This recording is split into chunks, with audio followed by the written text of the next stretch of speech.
بسم الله الرحمن الرحيم. الحمد لله نحمده ونستعينه ونستغفره ونعوذ بالله من شرور أنفسنا ومن سيئات أعمالنا. من يهده الله فلا مضل له ومن يضلله فلا هادي له، ونشهد أن لا إله إلا الله وحده لا شريك له، ونشهد أن سيدنا ونبينا ومولانا محمدا عبده ورسوله، أرسله الله إلى كافة للناس بشيرا ونذيرا وداعيا إلى الله بإذنه وسراجا منيرا، صلى الله تعالى عليه وعلى آله وأصحابه وبارك وسلم تسليما كثيرا كثيرا. أما بعد، فأعوذ بالله من الشيطان الرجيم. بسم الله الرحمن الرحيم. إن الذين قالوا ربنا الله ثم استقاموا تتنزل عليهم الملائكة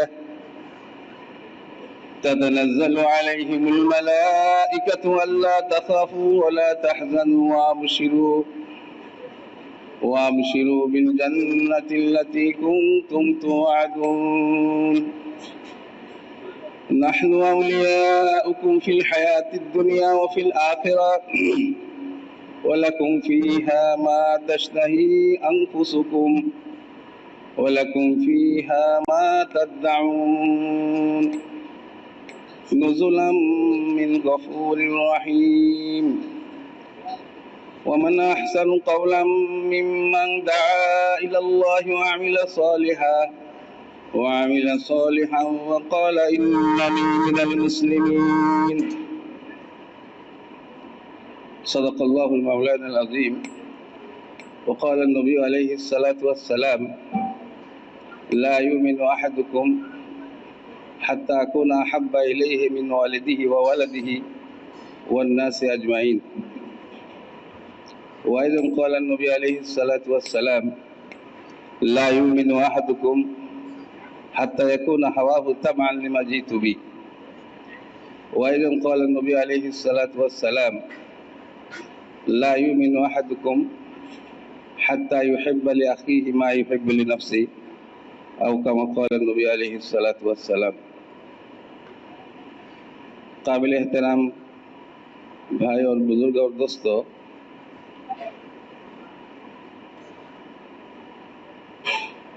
हजरत नबी करीम সাল্লাল্লাহু আলাইহি ওয়াসাল্লাম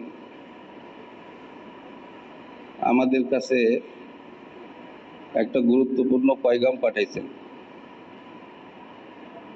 এমনি তো হুজুর সাল্লাল্লাহু আলাইহি ওয়াসাল্লামের সব কথাই গুরুত্বপূর্ণ। সে পয়গামটা হলো, হযরত নবী করিম সাল্লাল্লাহু আলাইহি ওয়াসাল্লাম কসম করে বলতেছেন যে মৃত্যুর পরে মরতে তো হবে সবাইকে। এই আয়াত তো সবারই মুখস্থ আছে, কুল্লু নাফসিন যায়কাতুল মউত, প্রত্যেকেই মরতে হবে।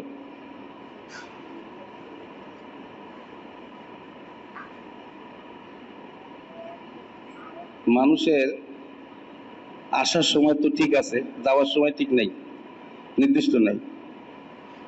যে কোনো সময় আসছে, তারপরে শুরু হইলো আর শেষ নাই। মানুষের কিন্তু শেষ নাই। অনেকে বলেন না মরে গেলে বাঁচলাম, না মরে গেলে আবার বাঁচে কেমনে? জি, তো মৃত্যু সবার সামনে। হাদিসে পাকের মধ্যে আসছে যে তোমরা মজাকে ভেঙে দেয়, মজাকে তুড়ে দেয়, মজাকে বিনষ্ট করে, এই জিনিসের স্মরণ বেশি করে করো। আকসিরু যিকরা হাযিমিল লাযযাত, তোমরা ওই জিনিসের, ওই বিষয়ের কথা বেশি স্মরণ রাখো, স্মরণ করো যেটা মানুষের মজাকে নষ্ট করে দেয়। জি, একজন সাহাবী হুজুর সাল্লাল্লাহু আলাইহি ওয়াসাল্লামকে জিহাদের ময়দানে জিজ্ঞাসা করতেছেন, ইয়া রাসূলুল্লাহ, আমি যদি মারা যাই তো আমার ঠিকানা কোথায় হবে? হুজুর সাল্লাল্লাহু আলাইহি ওয়াসাল্লাম বললেন যে তুমি জান্নাতে যাবে। তো উনি ওই থোলার থেকে কয়েকটা খেজুর বাইর করে খাওয়া শুরু করছেন। তারপরে উনি বলতেছেন যে খেজুরগুলি যে খাবো এটা তো একটা লম্বা জীবন, খেজুরগুলি ফেলে দিয়ে জেহাদের ময়দানের মধ্যে ঢুকে পড়ে জেহাদ করতে করতে শহীদ হয়ে গেছে। ও খেজুর কয়েকটা খাওয়াটাও লম্বা জীবন মনে করছে। তো ওই মৃত্যুর কথা, জান্নাতের কথা যখন মনে হয়েছে, খেজুর আর ভালো লাগে নাই, খেজুরের মজা নষ্ট হয়ে গেছে।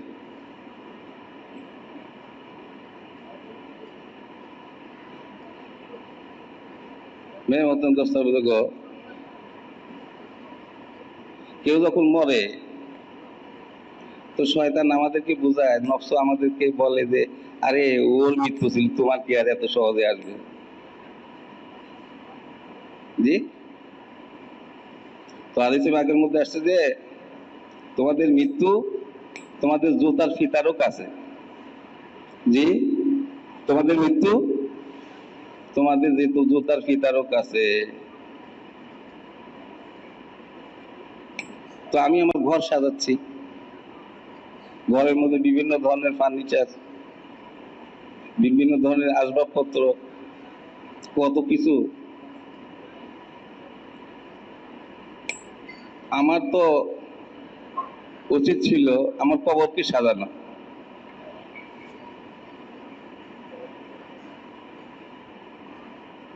কারণ এটা তো আমি ছেড়ে যাব, ওইখানে আমাকে কিয়ামত পর্যন্ত থাকতে হবে। जाग ना है जाग लो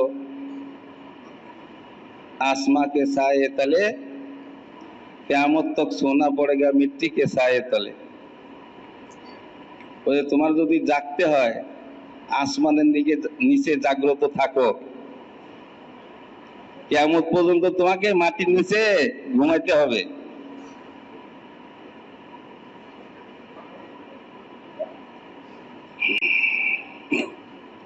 তো দুনিয়াটা হইলো আমলের জায়গা, কবর হইলো আমলের বদলা পাওয়ার জায়গা।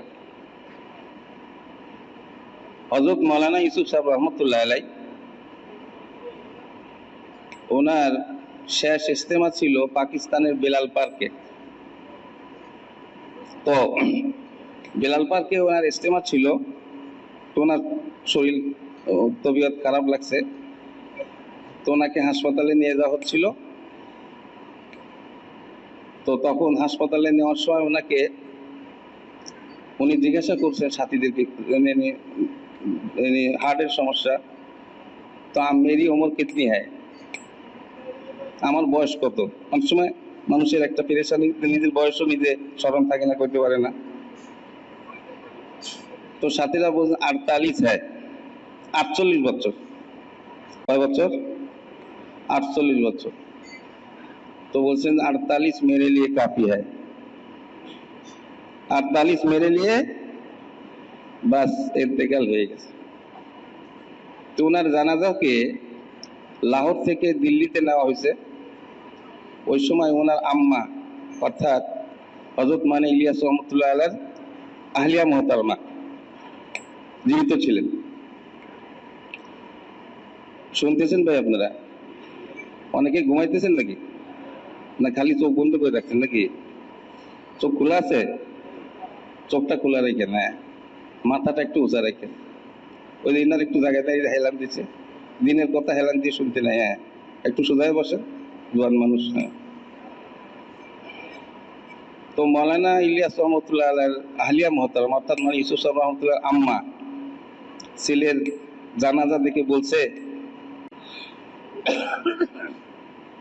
যে पूरी जिंदगी का थका हुआ आप जाके आराम करो, पूरी जिंदगी का थका हुआ आप जाके आराम करो। সারা জিন্দেগি যে নিজেকে ক্লান্ত করেছে,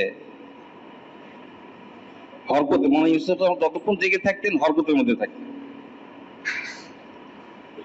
একজন মেওয়াতি নতুন আসছে তবলিগে, সেই অনেক আগের কথা, নিজামুদ্দিনে। তো ওই ফজরের পরে বয়ান, আবার 10টা থেকে হেদায়েত, আবার জোহরের পরে তালিম, আবার আসরের পরে বয়ান, আবার এসার পরে আয়াতুল সাহাবা। আয়াতুল সাহাবা তো লম্বা।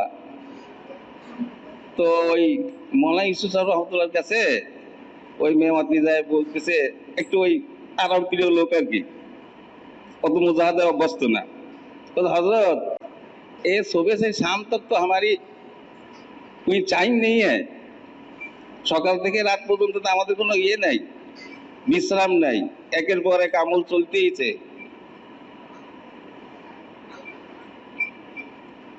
मौलाना यूसुफ साहब रहमतुल्लाह बोलছেন যে भाई तुम्हारे तो एक दिन की रेगल है, हमारे तो रोजाना की रेगल है। তুমি তো, তোমার তো একদিনের সিটা খাইতেছো, আর আমরা তো পুরা সবসময় সিবা খাইতেছি প্রতিদিন। তো এইটাই বলছেন ওনার আম্মা যে পুরি জিন্দগি কা থকা হুয়া আপ যাকে আরাম করো। মেরে মোহতারাম দোস্তার বুজুর্গ, তবলিগের মেহনতটা কুরবানি চায়। তবলিগের মেহনত কি চায়? এক এক জিনিসের একটা চাহিদা আছে না? তবলিগের চাহিদা কি?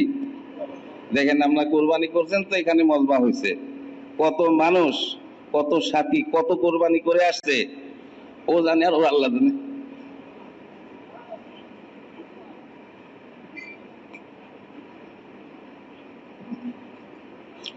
আমাকে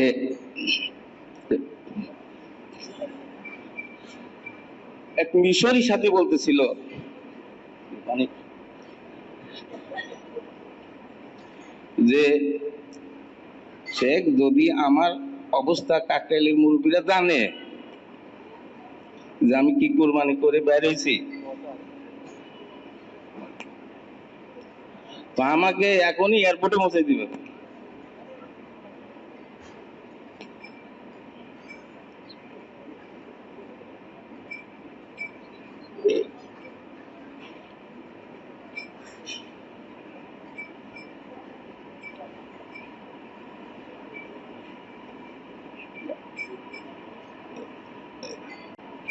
তো এই কাজটা কোরবানি চায়, কাকে চায়? একজন চিল্লে বাইর হইব, কোরবানি ছাড়া বাইর হইতে পারবে? গাছতে গেলে কাম ছাড়িয়ে আসতে হবে, 3 দিনে গেলে কোরবানি করতে হবে। আমরা ওই 3 দিনে জামাত হয় না, কোরবানি করতে পারি না। বিদেশে গেলে কোরবানি করতে হবে। আর মানুষ চাই হলো আখলাক। মানুষ কি চায়? কি সবাই আমার সাথে একটু ভালো ব্যবহার করুক, নরম কথা বলুক। তা আমারও এটা চাওয়া উচিত। অন্যরা আমার সাথে ভালো ব্যবহার করুক, এটা আমি চাই। তা আমারও তো সবার সাথে ভালো ব্যবহারই করা উচিত, নাকি? নাকি চাই যে অন্যরা সবাই আমার সাথে ভালো ব্যবহার করুক, আমি যেন তেন ব্যবহার করি? জি,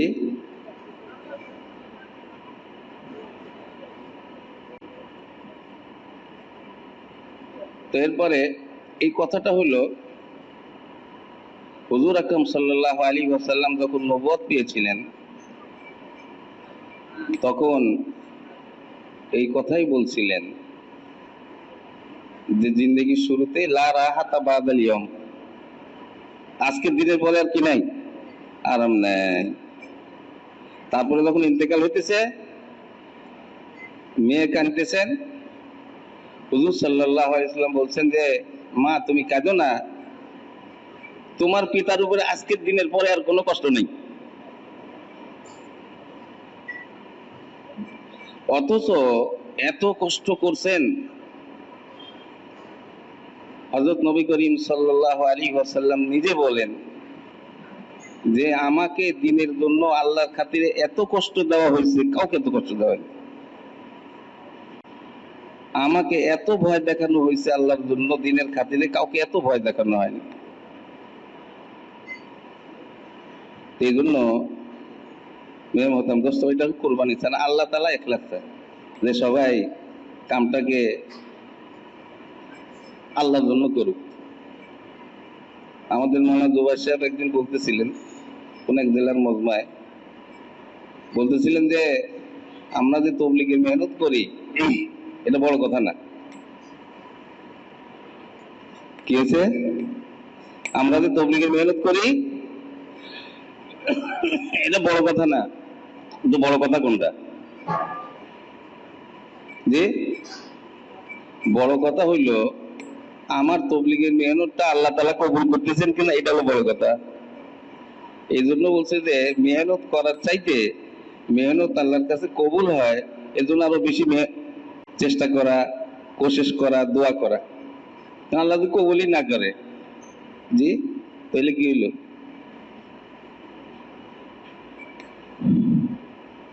তো मौलाना यूसुफ साहब रहमतुल्लाह अलैह की ওনার মা এটাই বলছেন যে पूरी जिंदगी का थका हुआ आप जाके आराम करो।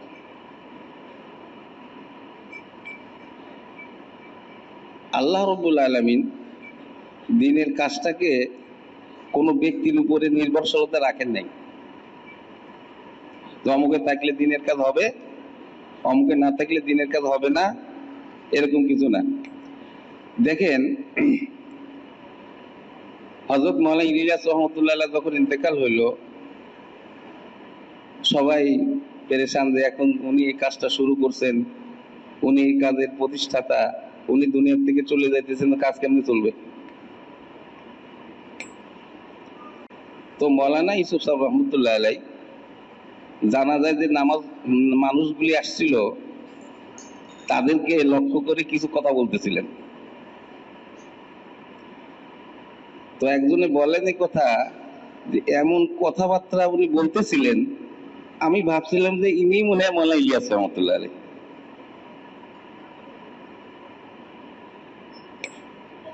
এই অল্প বয়সের মধ্যে মানুষের জিন্দিগির মধ্যে আল্লাহ তাআলা বরকত দেন। এই 48 বছর বয়সের মধ্যে আবার উনি হায়াতুস সাহাবা লিখছেন 3 খণ্ড, এবং এত শ্রেণীবিন্যাস ভাবে সাহাবীদের জিন্দিগি খুব বিরল। তো কোন এক আরব ওনার হায়াতুস সাহাবার কপি দেখে বলছেন, ইয়া শেখ ইউসুফ আনতা আল্লাহতা হায়াতাস সাহাবা কান্নাকা আহয়াতাস সাহাবা। শেখ ইউসুফ, তুমি হায়াতুস সাহাবার না সাহাবাদের জীবনী লিখেছো যেন সাহাবাদেরকে জীবিত করে দিছো। তো হায়াতুস সাহাবা আমাদের তালিমের নেশাবের মধ্যে না থাকলেও ইনফিরাদি পড়া দরকার। আমাদের সময় কোথায়, কি বলেন? আমাদের কত কিছু করতে হয়, A group, B group, B group.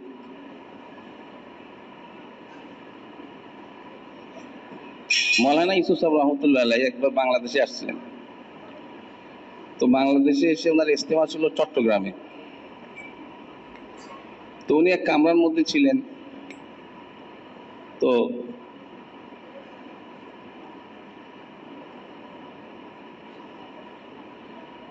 একা একা কথা বলতেছে, একা একা কথা বলতেছে, কেউ নাই কামরার মধ্যে, কেউ নাই। तो কেউ জিজ্ঞাসা, হযরত আপ কিসসে বাত কর রহে হ্যাঁ, यहाँ तो कोई है नहीं।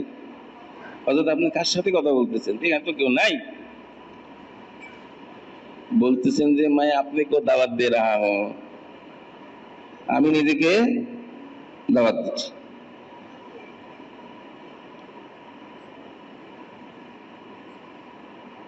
আরেক সময়ের ঘটনা, অনেক ফাদাইলের কিতাব একটা সামনে খুলে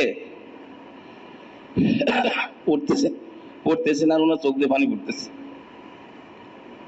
মানে নিজে ইনফিরাদিও পড়া, প্রতিদিন কিছু কিছু এলেমের চর্চা, বিশেষ করে রাত্রে কিছু অংশ, তাদারুসুল ইলমি সাআতাম মিনাল লাইল খায়রুম মিন ইহয়াইহা, রাতের কিছু অংশ ইলমি চর্চা করা পুরা রাত্রি ইবাদত করার চাইতে উত্তম। জি,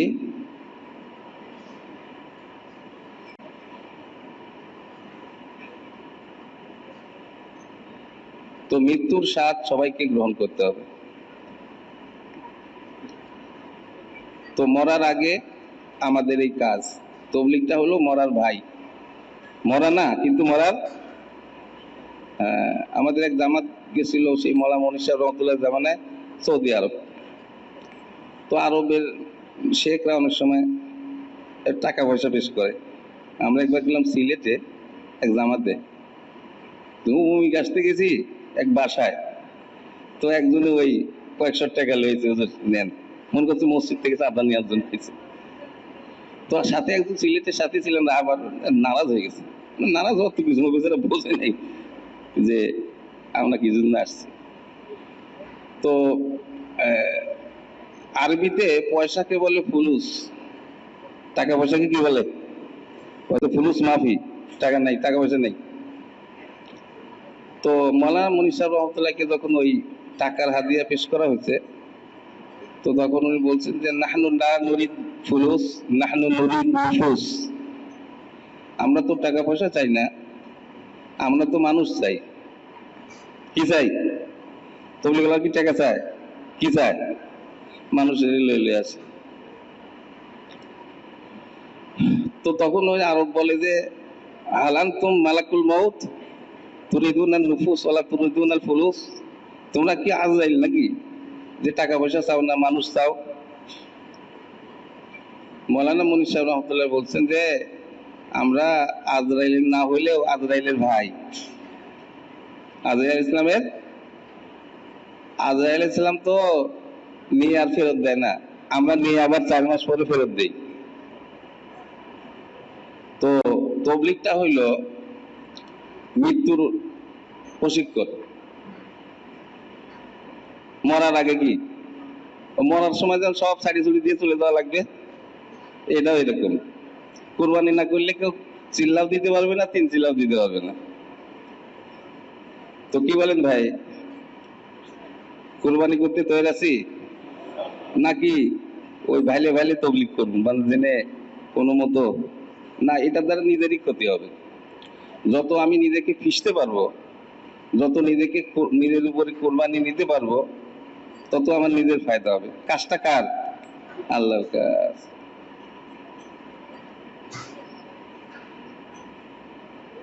তো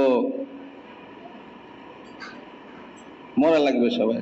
তো হুজুর সাল্লাল্লাহু আলাইহি ওয়াসাল্লামের পয়গাম সমগ্র মানব জাতির জন্য যে মৃত্যুর পরে 2টাই ঘর, হয় জান্নাত নইলে জাহান্নাম, তৃতীয় কোনো ঘর নাই। এরকম না যে আমার তো এত আরামের দরকার নাই, আমার একটু আরাম কম হলেই হয়েছে। না, জান্নাত না পাইলে কোথায় যেতে হবে? জাহান্নামে যেতে হবে। জান্নাত কামাই করতেই হবে, বিকল্প নাই।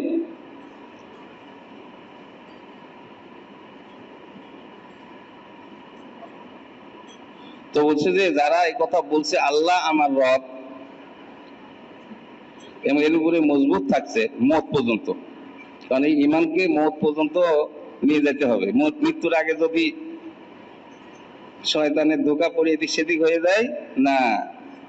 এই জন্য আমাদের বুজুর্গরা দোয়া কি করেন? আল্লাহ কামালে ঈমানের সাথে খাতেমা বিল খায়ের করেন, কামালে ঈমানের সাথে খাতেমা বিল খায়ের করেন। মওত পর্যন্ত ঈমানকে নিয়ে যেতে হবে মজবুত। ইন্নাল্লাযীনা ক্বালু রাব্বুনাল্লাহ সুম্মা ইসতাকামু, যারা এই কথা বলছে যে আল্লাহ আমার রব, আর এর উপরে মজবুত মওত পর্যন্ত। এই রব শব্দটা অনেক গুরুত্ব বহন করে। রব অর্থ পরওয়ারদিগার, পালনেওয়ালা। আমাকে কে পালে? এটা এখানে বসাতে হবে। জি, এখানে বসাতে হবে। ওই যে আমাদের রুহের জগতে আমাদের সবাইকে আল্লাহ পাক সবক দিয়ে দিয়েছিলেন এই শব্দ দিয়েই, আলাস্তু বিরব্বিকুম, আমি কি তোমাদের রব নই? সবের কথা মনে আছে? কোন কোন বুজুর্গ বলেন যে ওই সময় আমার পাশে কে ছিল আমি বলতে পারবো। আমার কানে এখনো বাজে যে আল্লাহকে আমরা জবাব দিয়েছিলাম, হ্যাঁ আপনি আমাদের রব। এরপরে আল্লাহ তাআলা বলেন ঠিক আছে, তোমার মায়ের পেটের মাধ্যমে দুনিয়ায় পাঠাবো। ও 4 মাস পরে রূহটা আসে শরীরের মধ্যে। তারপরে দুনিয়াতে তোমার জীবনযাপন করে যদি তুমি এই কথা প্রমাণ করতে পারো যে আল্লাহ আমার রব, আমার চাকরি আমার রব না, আমার চাকরি আমাকে পালে না, আমার দোকান ব্যবসা ক্ষেত আমাকে পালে না, আমার ছেলে বিদেশে থাকে উনি আমাকে পালে না, আমার গাড়ি বাড়ি কোনোটাই আমাকে পালে না, আমাকে পালে কে? আল্লাহ। তো যদি এই বিশ্বাস থাকে তো সে তো আল্লাহর হুকুম ছাড়বে না। চাকরির মধ্যে থেকেও নামাজে যাবে, দোকান থেকেও নামাজের জন্য যাবে, নামাজ কেমনে পড়বে আলেমদের কাছে যাবে, দোকানে বসে বসে কোরআন তেলাওয়াত করবে, জিকির করবে, দোকানে বসে কাউকে ধোকা দিবে না। জি, হাদিসে পাকের মধ্যে আসছে যে যে ব্যক্তি বিক্রিত মাল ফেরত নেয় আল্লাহ পাক তার গুনাহ সমূহকে মাফ করে দেন। তা আমাদের মনোজ সাহেব একবার বলতেছিলেন যে আমি ওই অনেক আগের কথা আর কি, এক দোকান থেকে ওই একটা জিনিস নিয়েছি, দোকানদার বলছে যে হুজুর নিয়ে যান, কোনো অসুবিধা নেই, একবারে কোনো সময় যদি সমস্যা হয় ফেরত দিয়ে নাম। তো আসলে সব জিনিসটা একটু প্রতিকূল হয়েছে, অনুকূল হয়নি বাসার। তা আমি ভাবলাম যে কাকরাইলে যাব, এর আগেই জিনিসটা একটু ফেরত দিয়ে তারপরে কাকরাইলে যাই। এখন দোকানে গেছি আর ওই লোকটা কেবল দোকান খুলতেছে, আমাকে দেখে ওনার চেহারা টেহারা কালা হয়ে গেছে। কি ব্যাপার, ঘটনা কি? তো কয় যে কি ব্যাপার ভাই, আপনি চেহারা টেহারা আমার দেখে কালা হয়ে গেল? কয় যে হুজুর ফেরত নিতে চাইছিলাম, তাই কি একবারে এইবারে একবারে বহনির সময় দোকান খোলার সময় ফেরত নিব, তাহলে আমার তো সারাদিন খালি ফেরত নিতেই যাইবে, এই কথা কয়। তখন হুজুর তাকে বুঝাইলেন যে ভাই দেখেন, এই যে জিনিসটা ফেরত নেওয়া অক্ষত জিনিস, কোনো ক্ষতি হয়নি, কোনো চেঞ্জ হয়নি, এই জিনিসটা ফেরত নেওয়া ভালো কাজ না খারাপ কাম? জি, এর দ্বারা কি হয়? গুনাহ মাফ হয়। তাহলে আপনার একটা এরকম আমল যার দ্বারা গুনাহ মাফ হয়ে যায়, এটা দিয়ে সকালে শুরু হইলো, তো ভালো হইলো না খারাপ হইলো? কাজে হুজুর এরকম ভাবে তার কেউ বুঝায় না, হুজুর দিয়ে দেন, রাখে দেন, সমস্যা নেই। জি, বেচা কিনার মধ্যেও শরীয়ত আছে। ইমাম মোহাম্মদ রহমতুল্লাহ এত কিতাব লিখছেন, বলছেন যে ওনার কিতাব যদি একটার উপরে আর একটা রাখা হয় তো কেউ আসমানে তুলে, মানে একটা বোঝার জন্য বেশি কিতাব লিখছেন যে। তো বলছেন যে ওনাকে জিজ্ঞাসা করা হয়েছে যে আপনি বেচা কিনার সম্বন্ধে কোনো কিতাব লিখলেন না, তাকওয়া পরহেজগারি সম্বন্ধে কোনো কিতাব লিখলেন না? কয় যে আমি বেচা কিনার সম্বন্ধে কিতাব লিখছি না, এইটাই হলো তাকওয়া পরহেজগারি কিতাব। বেচা কিনার মধ্যে যারা মাসলা মাসাল অনুযায়ী চলতে পারবে এরাই হলো আসল মুত্তাকি। জি, তো মাসলা জানতে হবে কি হবে না? এই জন্য ভাই আমাদের এই তবলিগের যে মেহনতটা, এটার একটা উদ্দেশ্য আছে। উদ্দেশ্যটা হলো খালি এই যে চিল্লা তিন চিল্লা সাল গাছ তালিম সব গুজারি এই যত আমল, এগুলি আসলে উদ্দেশ্য পর্যন্ত পৌঁছার জন্য। কি হবে আসল উদ্দেশ্য হলো যে আমার জিন্দগিতে আমার ফ্যামিলি আমার পরিবারের মধ্যে দিন শরীয়ত সুন্নাত আসে, এইটা হলো আসল উদ্দেশ্য। যেমন ওযু করা কিন্তু উদ্দেশ্য না, নামাজ পড়াটা উদ্দেশ্য। কেউ খালি আসে না হাদিসে পাকের মধ্যে যে কেউ যখন ওযু করে কালেমা শাহাদাত পড়ে তার জন্য 8টা দরজায় জান্নাতের খুলে যায়। একজনে খালি ওযুই করে নামাজ পড়ে না, 8টা দরজা খুলবে তো জান্নাতের। কি করেন আপনারা? অনুভাবে আজান উদ্দেশ্য না, নামাজ উদ্দেশ্য না। আজান হলো নামাজের জন্য আহ্বান। তো হাদিসে পাকের মধ্যে আসে যে আল্লাহর ওয়াস্তে আজান দিবে, কিয়ামতের দিন তার গলা উঁচা হবে। তো একজনে খালি আজানই নামাজ পড়ে না, গলা উঁচা হবে তো? হ্যাঁ। তো আমাদের যে তবলিগের মেহনত, এটার উদ্দেশ্য হলো আমার জিন্দেগিতে সুন্নাত শরীয়ত দিন আসে, আমার পরিবারের মধ্যে দিন আসে, তাহজিবে আখলাক তদবিরে মঞ্জিল, তৃতীয় নাম্বারে গিয়ে হলো সিয়াসতে মুদান, দেশের মধ্যে দিন আসে। যে দেশের মধ্যে যে দিন আসবে হুকুমত ইসলাম দিয়ে চলে, হুকুমত দিয়ে ইসলাম চলে না। কথাটা বুঝাতে পারলাম না মনে হয়। হুকুমত কি দিয়ে চলে? ইসলাম দিয়ে চলে।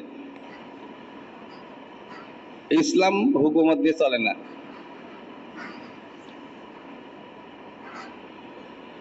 দেখেন, আমরা একবার গেছিলাম ইয়েমেনে, তো একজন সুরিয়া মেহমানের সাথে দেখা হলো ইয়েমেন মার্কাজে। তো বলতেছে যে ভাই, আমি সৌদি আরবে অনেক দেখছি, ও আগে এখন তো কিরকম নিয়ম কানুন ওরা জানা নাই। নামাজের সময় পুলিশ দৌড়াইতো, নামাজের সময় সবাই মসজিদে যাইতো। কত মানুষ যে উজু ছাড়া নামাজে দাঁড়ায় দিত আমার জানা মতো, ওই সোরিয়ান মেহমান বলছে। আচ্ছা, ল্যাপের নিচে শুয়ে আছে, এদের নামাজের জন্য কেটা উঠাইবে? ইমানি শক্তি উঠাবে, হুকুমত পুলিশ এসে এর ল্যাপ সরাই উঠাইব? বলেন। তো আমরা আরেকবারের ঘটনা যে ওই যে হেরেমানের ওই সামনে ঢাকা হোটেল, ওখানে আমরা একটু বসছিলাম নাস্তা, তো নাজান দিল, দোকান বন্ধ করলো ঠিকই, ওরা ওই দোকানের ভিতরে ঢুকে গেল। ঢাকার সাথে বাংলাদেশি মুসলমান, ওই মুসলমান ছাড়া তো মক্কায় ঢুকতেই পারবে না, নন মুসলিম নন এন্ট্রি। তো দোকান বন্ধ করে ভিতরে চলে গেল। আর একজনের নামাজের জন্য দরকার হলে গাড়ি ড্রাইভ করে যাইতেছে, 20 কিলো 30 কিলো ড্রাইভ করে যায়, জামাত শরীর হইতে আবার চলে যাচ্ছে। আছে না নাই? খেওয়া পার হইতে যাইতেছে, গুজরাঘাট পার হয়ে যাইতেছে। ও বলছে যে আমি যদি মসজিদে যাই তো আমার 500 গুণ নেকি বেশি হবে। কয় গুণ? আর জামাতের সাথে নামাজগুলো 27 গুণ সব বেশি, মেসওয়াকের সাথে নামাজগুলো আরো 70 গুণ বেশি, পাগড়ির সাথে নামাজ পড়লে আরো 70 গুণ বেশি। আল্লাহ পাকের খাজানা তো দেওয়ার জন্য তৈয়ার, আমরা নিতেই তৈয়ার না। এত নিয়ে কি করবো? লাগবে একটা নেকির জন্য সারা হাসরের ময়দান ঘুরবে। যার একটা নেকি কবুল হয়ে যাবে, আল্লাহ পাক তাকে জান্নাত দিয়ে দিবেন। মান কবিলাত হাসানাতুন দাখালাল জান্নাহ, যার একটা নেকি কবুল হয়ে যাবে সে জান্নাতে চলে যাবে। একটা লোক, আল্লাহ পাক তারে বলছে যে এই যে তুমি জান্নাতে যাও। তো অন্যান্য লোকেরা তারে চিনে, কয় যে আল্লাহ এই তো জিন্দেগিতে কোনো আমলই করে নাই, এই যে আপনি কিভাবে জান্নাতে যেতে গেলেন? কয় যে ও একবার দুনিয়াতে আল্লাহ আকবার বলছিল, ওই আল্লাহ আকবার বলাটা আমার কাছে খুব ভালো লাগছিল, এই জন্য আমি ওরে জান্নাত দিয়ে দিই। আর একজনের গিয়ে তুই জাহান্নামে যা। কে? তো আমলি লোক, আমলওয়ালা মানুষ। তো কয় যে এই জন্য যে সে দুনিয়াতে একটা কথা বলছিল, যার দ্বারা দুনিয়ার মধ্যে বিশৃঙ্খলা ফেতনা সৃষ্টি হয়েছে, এই জন্য সবকে আমি জান্নাতে দিয়ে দিই। এই জন্য মেহতাম দোস্তার, ইমান আর এখলাস কাছাকাছি জিনিস। ইমান আর এখলাস কি? কাছাকাছি জিনিস। তো যারা এই কথা বলছে আল্লাহ আমার রব, এর উপরে মজবুত মত পর্যন্ত মজবুত থাকতে হবে।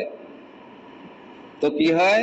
তাতানাজ্জালু আলাইহিমুল মালাইকা, মৃত্যুর সময় ফেরেশতা তার কাছে নাজিল হয়ে যায়, সুসংবাদ দানকারী ফেরেশতা। কি বলে ফেরেশতাটা? দুইটা কথা বলে, শুনতেছেন তো আপনারা? জি, চোখটা খোলা আছে তো সবার নাকি? আচ্ছা, ঠিক আছে, মাশাআল্লাহ। তো ফেরেশতারা দুইটা কথা বলে মৃত্যুর সময়, যে কিনা ইমানের উপরে মজবুত থাকছে। কয়টা কথা বলে? দুইটা কথা বলে। একটা বলে যে আল্লাহ তাখাফু, আর একটা বলে যে আল্লাহ আল্লাহ তাখাফু ওয়ালা তাহজানু, যে এই মৃত্যুর পরে তোমার সামনে যে সমস্ত ঘাটি আসতেছে, কবর, হাসর, ফুলসিরাত, আমল নামা আসা, সবকিছু, এই সব ব্যাপারে তোমার কোনো তোমার ভয় নাই, ভয় নাই, অভয় দান করে। কে? ফেরেশতা, মালাইকা বলছেন আল্লাহ, ফেরেশতারা তাকে অভয় দান করে। তো তারপরে আর একটা শব্দ কি বলে? ওয়ালা তাহজানু, তুমি দুঃখ করো না। দুঃখ কিসের? যে সমস্ত জিনিস এবং আসবাবপত্র এবং আত্মীয় স্বজন তুমি দুনিয়াতে ছেড়ে আসতেছো, ওই সমস্ত বিষয়ের ব্যাপারে তোমার কোনো দুশ্চিন্তা নেই।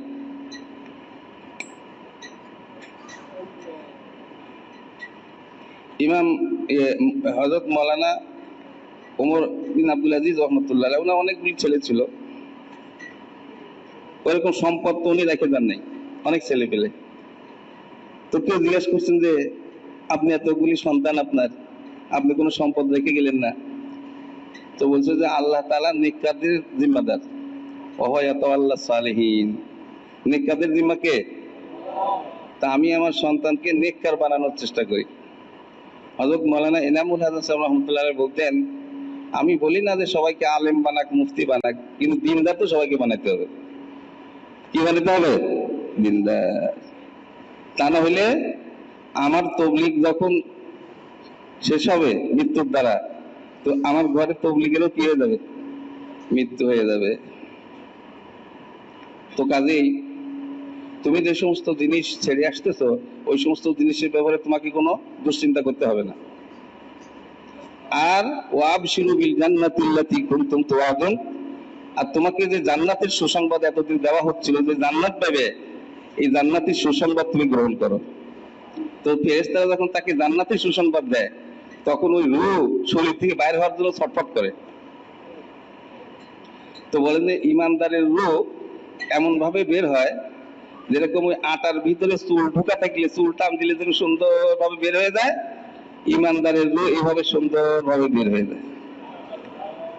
আর যে বদকার, ফাসিক, ফাজির, যখন তাকে জাহান্নামের দুঃসংবাদ শোনানো হয়, তো সে পুরা শরীরের মধ্যে রূহ ছট মানে দৌড়াদৌড়ি করে, বাড়িতে যায় না। তো বলে যে তখন তাকে এত কষ্ট দিয়ে তার জানকে বের করা হয়, যে একজন মানুষের উপরে 100 তরবারি নিয়ে একসাথে হামলা করলে যেরকম কষ্ট এবং ব্যথা এবং দরদ, বলছে তার জানকে এইভাবে কবজ করে নেয়। তো এই জন্য তো তার রূহ বের হয়ে যায়, মুমিনের রূহ বের হয়ে যায়। তারপরে ফেরেশতারা তাকে কি বলে? নাহনু আউলিয়াউকুম ফিল হায়াতিদ দুনিয়া ওয়া ফিল আখিরাহ। ফেরেশতারা তাকে বলে আমরা দুনিয়াতে তোমার সাথে ছিলাম। ফেরেশতারা কি বলে? তুমি যে দিনের মেহনত করতে, নেক কাজ করতে, আমরা দুনিয়াতে তোমার সাথে ছিলাম। বলছে যে ব্যক্তি মসজিদে বেশি সময় দেয়, সে যখন নিজস্ব কোনো কাজে মসজিদের বাইরে যায়, তো ফেরেশতারা তাকে সাহায্য করে। আপনাদের কি কথাটা বিশ্বাস হয়? দেখছেন না নিজের জিন্দেগি দিয়ে, যারা দিনদার, পরেজগার, দিনের মেহনত করে, তাদের কাজকে আল্লাহ পাক একবারে খুব সহজে সমাধান করে দেয়। আর ওই কাজটাই আর একজনে করতেছে, দিনের ও মানে পেরেশান। তো হাদিসে কুদসির মধ্যে আসছে, আল্লাহ তাআলা বলেন, ইয়া ইবনা আদম তাফাররাক লিইবাদাতি আমলা সাদরাকা গিনান ওয়া সুদ্দা ফাকরাক। হে আদম সন্তান, তুমি আমার ইবাদতের জন্য ফারেগ হও। ইবাদত বলতে এই অর্থ নয় যে একবারে টঙ্গির থেকে যায় শনিবারের থেকে যে মসজিদে বসবো, একবারে ওখান থেকে মরে বাইরে, এই অর্থ না। অর্থ হইল যেটাই করি আল্লাহর হুকুমকে সামনে রেখে করি, নবীর তরিকাকে সামনে রেখে করি, এই হলো ইবাদত। এটাই হলো ইবাদত, গুনাহ থেকে বাঁচে। আমরা কি সবাই আল্লাহর ওলি হতে চাই? জি, সবাই আল্লাহর ওলি হতে চাই না ভাই? একবারে সহজ। সেটা হলো যে 2টা কাম করলে হয়ে যাবে, আল্লাহর ওলি হয়ে যাবে। কয়টা কাজ? বেশি কাজ তো না, 2টা কাজ করা যাবে না? কি বলেন ভাই আপনারা? একটা হলো আল্লাহর উপরে ঈমান আনা, দ্বিতীয় হলো সব গুনাহ থেকে বাঁচে থাকা। যেগুলি করলে গুনাহ হয় ওগুলি না করা, যেগুলি ছাড়লে গুনাহ হয় ওগুলি না ছাড়া। ওদের 2টা কাজ যদি আমি করতে পারি, তো আমি আল্লাহর ওলি হয়ে যাব। পারা যাবে? কি করেন আপনারা? কিছুই তো করেন না। এক বুজুর্গের কাছে একজন আইছে ওনার সহবতে কিছুদিন থাকার জন্য। ওনার খুব নাম ডাক শুনছে, বাবা একটু সোজা হয়ে বসতে হবে, যে বুজুর্গ মানুষ। তো কয়েকদিন ওনার কাছে থাকছে, দেখে যে উনি ভাবছিল কোনো কেরামতিটা উনি জাহির হবে, আসমান থেকে উঠবো, পানির উপর দিয়ে ভাসবো, জি অলৌকিক মানে কারামতি দেখাইবো, এই হলো বুজুর্গ। এগুলি বুজুর্গি আলামত না। আমাদের মৌলানা আশরাফ আলী সাহেব রহমতুল্লাহ আলাই, ওই গফর গায়ের, জি নাম শুনছেন না আপনারা? ময়মনসিং এর সাথীরা তো অনেকেই আছে। তো উনি বলতেন যে হ্যাঁ, যে কি কথাটা বলতেছিলাম,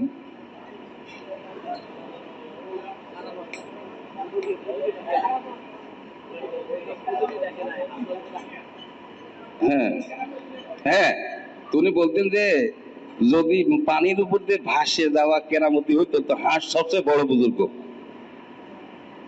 হাঁস কি করে? পানির মধ্যে ভাসে যায়।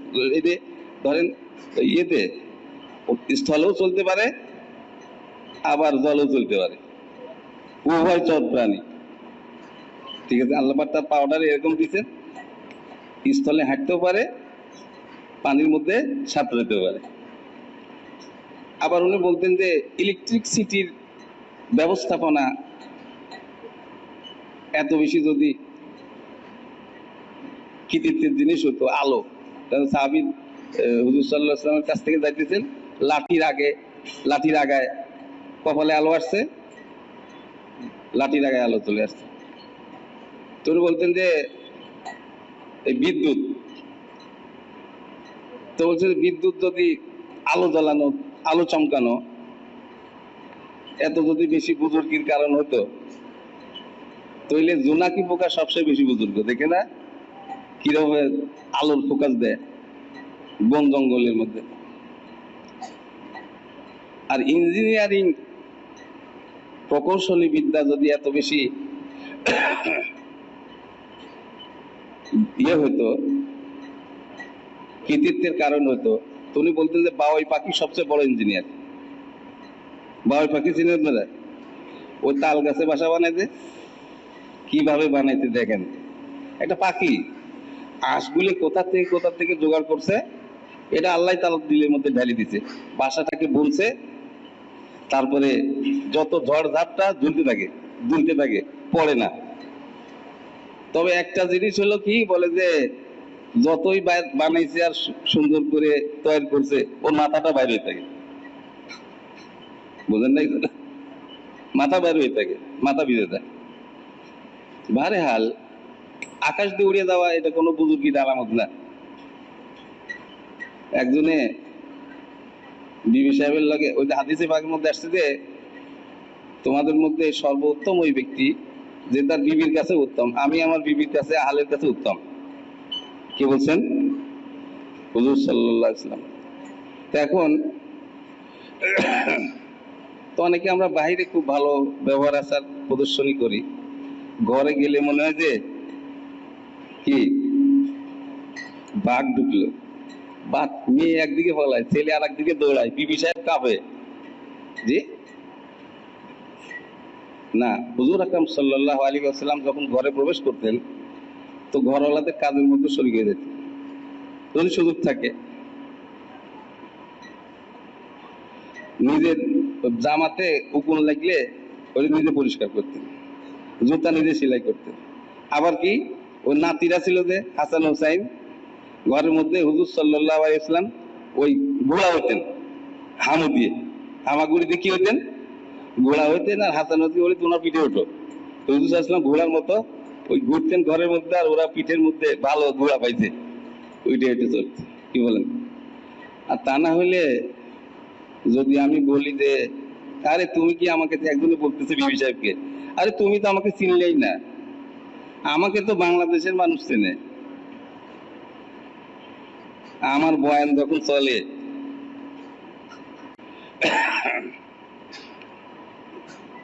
তো একজন ওইরকম বিবির কাছে বুজুর্গি দেখাইতে আছে। তো তো কয় যে আজকে তুমি ওই দেখছো একজন আকাশ দিয়ে উড়ে যাচ্ছিল? হ্যাঁ আমি দেখছি। তো আমি তো উড়ে গেছি। ও তাই নাকি? এই জন্য বেকা হয়ে উঠতে দেখলাম। বিবি বুজুর্গ সহজে মানবে না, যে বিবির কাছে বুজুর্গ সে আসল বুজুর্গ। বুঝলেন না কথা? তো হাদিসে পাকের মধ্যে আসছে আর নেশা একলিবনাল করিম ও একলিবু হুন্নাল লাইম ফালা নাকুনা করিমান মাগলুবা আহাব্বা ইলাইয়া মিনান আকুনা লাইমান গালেবা। হযরত নবী করিম সাল্লাল্লাহু আলাইহি ওয়াসাল্লাম ইরশাদ করেন যে মহিলাদের একটা স্বভাব হইল যে ভদ্র সদ্র স্বামীর উপরে একটু প্রভাব খাটায় থাকতে চায়। আরে তুমি কি কিছু বোঝো নাকি? স্বামীও দুই রকম আছে।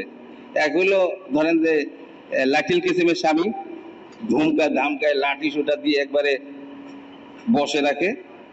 আর একজন আখলাখ প্রদর্শন করে সুন্দর আখলাখ দেখায়, ভালো ভালো কথা কয়ে হাদিয়া তোফা দিয়ে বিবিরে বসে রাখে।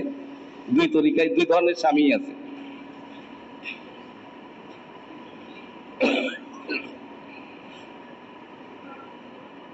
একজন বুজুর্গ মানুষ, হাফেজ মুফতি মৌলানা সাহেব বুজুর্গ, বিবি সাহেবের কইতে আমি শুনতেছি একটা আত্মীয়দের মধ্যে, কয় আপনি কি কিছু বুঝেন? আপনার কোনো আকল বুদ্ধি আছে? মাদ্রাসার মহতামিম, বড় একটা মাদ্রাসার প্রিন্সিপাল, হাফেজ মৌলানা। তো উনি বলে হয় আমার তো কোনো আকল বুদ্ধি নেই। আর আমি হলে কি করতাম? এত বড় আস্পর্ধা, আমার আকল বুদ্ধি নাই সেই কথা তুমি কও? কইলে ওইখানে সরাসরি প্রতিক্রিয়া, মুখে কোনো কথা নেই। একজন এসে বলতেছে বিবি সাহেব একটা কথা কইছে, আমি মারছি এক থাপ্পড়। আমি তো ভালোই করছে।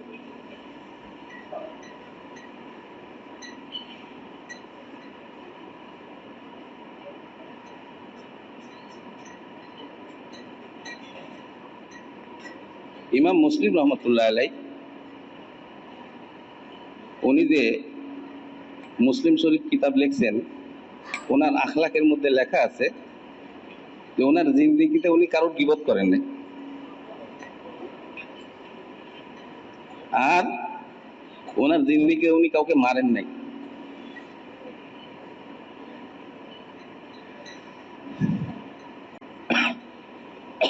আল্লাহ তাআলা আমাদেরকে তৌফিক দান করেন, বহুত বড় জিনিস। তো বলছেন হুজুর সাল্লাল্লাহু আলাইহি ওয়াসাল্লাম যে ভদ্র কিসমের স্বামী ওরা একটু ভদ্র, তো তাদের বিবিরা তাদের উপরে একটু প্রভাব খাটায় থাকতে চায়। কিছু হইলে কি তোমার তো কোনো আগামাথা ঠিক নাই, সহ্য করে। কারণ বিবি সাহেব যখন আওয়াজ উঁচা করে, তা আমার একটু নিচে আওয়াজ করে থাকাই উচিত। কারণ আমিও যদি উনিও উঁচা করতেছে, আমিও যদি উঁচা করি তাইলে অবস্থা বেগতিক। হযরত ওমর রাদিয়াল্লাহু তাআলার কাছে একজন বিবির শিকায়তের জন্য আসছে, আসে দেখে যে ওনার বিবি ওনারে জোরে জোরে কথা বলতেছে। তো বেচারা ফিরে চলে এসেছে, হাই রে, ওনার বিবি তো ওনারে জোরে জোরে কথা বলতেছে। পরে ওনারে ডাক দিয়ে হযরত ওমর রাদিয়াল্লাহু তাআলা বলছেন যে দেখো, এই আমাদের বিবিরা আমাদের অনেক উপকার করে। এই যে আমরা এখানে আসছি, আমাদের বাসার সিকিউরিটি, নিরাপত্তার ব্যবস্থা, নিরাপত্তা নিশ্চিত করতেছে কারা? বিবি সাহেবই তো। তারপরে তাহলে সিকিউরিটি গার্ড, আবার রান্না বাড়া করে খাওয়ায় কি খাওয়ায় না? বাবুর্চি। তারপরে আবার কাপড় চুপড় ধুয়ে দেয়, দেখি দেয় না? না, ওই রকম বিবি তো খুব কমই পাওয়া যাবে। ওই স্বামী ডাক্তার, তো গোসলখানার মধ্যে গেঞ্জি একটা রেখে দিছে, বিবি সাহেবকে বলছে তুমি একটু ধুয়ে দিও না। কয় যে আরে আমারটাই আমি ধুই না, আবার আপনারটা ধুবো।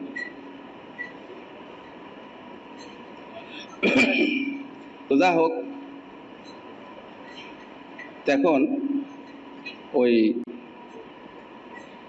যদি ওইরকম মানে অভদ্র স্বামী হয় তো তার উপরে প্রভাব খাটায় চলবে, আর যদি ভদ্র হয় তো নিচে হয়ে থাকবে। বিবি বলতেছে আর কি বলছে যে আর একটা হলো আমাদের সন্তানকে পেটে ধারণ করে, কত বড় যে কষ্ট জানে ঝুঁকি নেয়।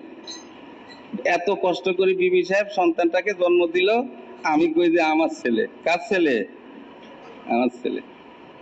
কষ্টটা কেটে করলো জি, জানে কত মহিলা মারা যায় ওই সময়, জাকি যায় না। তারপরে কি করে আমাদের স্ত্রীগণ আমাদের সন্তানদেরকে লালন পালন করে। একটা মাসলা কি বলবো, যদি জাগেন সবাই তোলে বলি, নইলে আবার যদি বেশ কম শোনেন তোলে তো যাই বলুন আজকে টঙ্গিতে মানে তো কি কইছে না কইছে বুঝি নাই। সবাই একটু জাগেন তো দেখি, চোখটা খোলেন। সে মাসলাটা হলো যে কোনো স্ত্রী লোক সন্তান জন্মগ্রহণ করার পরে যদি কোনো স্বামীকে কথা বলে যে তোমার ছেলে, তুমি কারো দিয়ে দুধ পান করাবে, কারো দিয়ে লালন পালন করবে, তো তোমার ব্যাপার, আমি কোনো দায়িত্ব নিতে পারবো না। এই কথা বলার অধিকার শরীয়ত তাকে দিছে। এই কই মাসলা তো আমরা কই না সাধারণত, ঠিক না? কইলে তো এখন আপনি বলতেছেন যে আরে এখন আমি কোথায় নিয়ে যাব এই ছেলে, তোমার কাছে যেভাবে লালিত পালিত হবে, তো কোথায় নিয়ে যাবে সেটা তোমার ব্যাপার, আমি পারবো না। তোমার ছেলে কইছো না, যাও। এখন তো মহিলা বলতেছে কি আমাকে প্রত্যেক মাসে 10,000 করে টাকা দিতে হবে, 4 মাস 5 মাস 2 বছর যতদিন আমি দুধ পান করাবো, প্রত্যেক মাসে কত? 10,000। তা আপনি দেখেন অন্যরা ওই 10,000ই চায়, আরো বেশি চায়, বিবি সাহেব 10,000 চায়, তো আপনি 10,000 দিতে বাধ্য প্রত্যেক মাসে। কথাটা মনে হয় বুঝে আসলো না। কথা যখন গায়ের উপরে চাপে না, বুঝে আসে না, কয় হুজুর কি বললেন আবার কোন বুঝিনি। জি, বুঝছেন? হ্যাঁ। তো সাধারণত আমাদের দেশের মহিলারা এরকম বলে না, বাচ্চা নেওয়া অনেক কষ্ট। সাউথ কোরিয়া ওরা তো পেরেশান, ওদের জনসংখ্যা দ্রুত কমে যাচ্ছে, কেউ বাচ্চা নিতে চায় না। ওরা বিভিন্ন ধরনের স্কিম তৈরি করতেছে, বাচ্চা নেয় মানুষ নেয় না, কি করবে? তুমি মতাম দোস্ত হুজুর সাল্লাল্লাহু আলাইহি ওয়াসাল্লাম কি বলেন, আমি ভদ্র হয়ে একটু নিচা হয়ে থাকি এটা আমার কাছে প্রিয়, অভদ্র হয়ে প্রভাব খাটায় থাকার চাইতে। এটা আল্লাহ রাসূল বলছে, বুঝে আসছে? আমি ভদ্র হয়ে একটু নিচা হয়ে থাকি এটা আমার জন্য পছন্দনীয়, অভদ্র হয়ে প্রভাব খাটায় থাকার চাইতে। এই যে হুজুর সাল্লাল্লাহু আলাইহি ওয়াসাল্লামের সামনে বিবিগণ আওয়াজ উঁচা করছে, ইতিমধ্যে হযরত ওমর রাদিয়াল্লাহু তাআলা আসছেন, ওরা সবাই আওয়াজ নিচা করে ফেলেছে। হযরত ওমর রাদিয়াল্লাহু বলেন যে তোমরা আল্লাহ রসুলকে ভয় করো না, আমারে ভয় করো, এতক্ষণ চিল্লাপাল্লা করতেছিল আর আমারে দেখে চুপ। তো বিবিরা কয় যে তুমি বেশি শক্ত। জি, তো ওনাকে যখন খলিফা বানানো হয়, হযরত ওমর রাদিয়াল্লাহু তাআলা হযরত আবু বকর রাদিয়াল্লাহু তাআলা খলিফা নির্বাচন করেন। একজনে কইছিল যে আপনি কারে খলিফা বানিয়ে যাচ্ছেন আপনার পরবর্তী? তো শক্ত মানুষ। তো হযরত ওমর রাদিয়াল্লাহু তাআলা বলেন যে সমস্ত প্রশংসা আল্লাহর জন্য,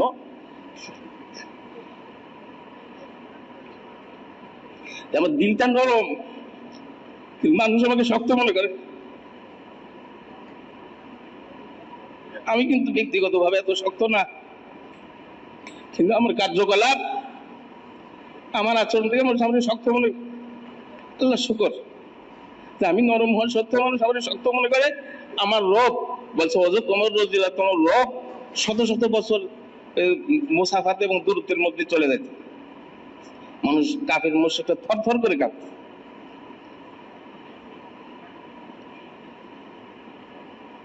এই জন্য আমি হতাম তো যে এইটাই হুজুর সাল্লাল্লাহু আলাইহি ওয়াসাল্লাম বলছেন যে আমি এই কথা পছন্দ করি যে আমি নিচা হয়ে ভদ্র হয়ে থাকি, এটাই আমার কাছে প্রিয়। অভদ্র হয়ে প্রভাব কাটায় থাকার চাইতে। আপনাদের কাছে কেমন লাগে? জি। এই জন্য আমাদের আয়েশা রাদিয়াল্লাহু তাআলা বলেন যে মানুষের সূর্য ওঠে হলো দিনের বেলায়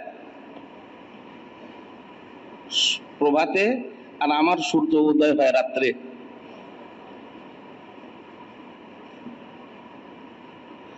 হযরত নবী করিম সাল্লাল্লাহু আলাইহি সাল্লাম বলেন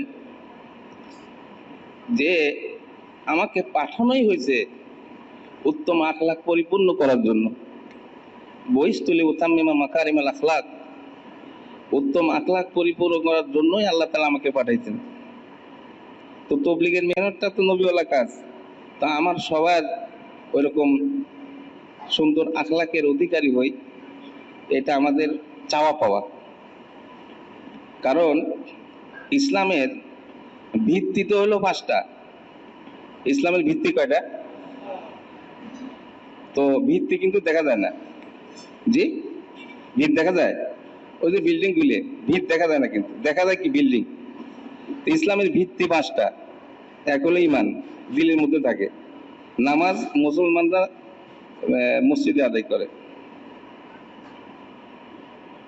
রোজা কোথায়? পেটের মধ্যে। হজ কোথায়?